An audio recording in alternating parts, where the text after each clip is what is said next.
Hey guys, in this video I'm going to show you how to change font in Neocities. If you find this video helpful, please consider to like this video and subscribe to my channel. In saying that, let's just jump straight into the video.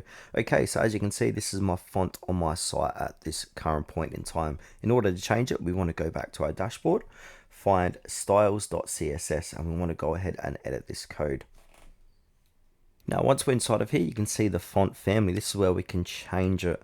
So there are a few web safe fonts that work instantly with no upload required. So if I go ahead and just ask ChatGPT here, we can check it out.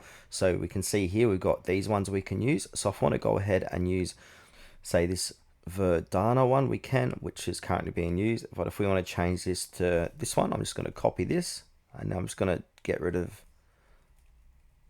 this. I'm going to paste that in and then close it off and then click save.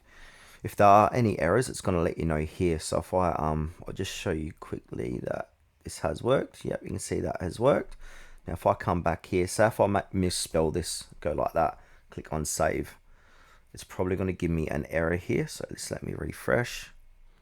No, there's no error. Normally there is an error, but see how this isn't orange anymore? That means because there is an error. So we need to go ahead and obviously change that back to how we had it, and then click save. So yeah, this is kind of the best way how to change fonts inside of Neocities.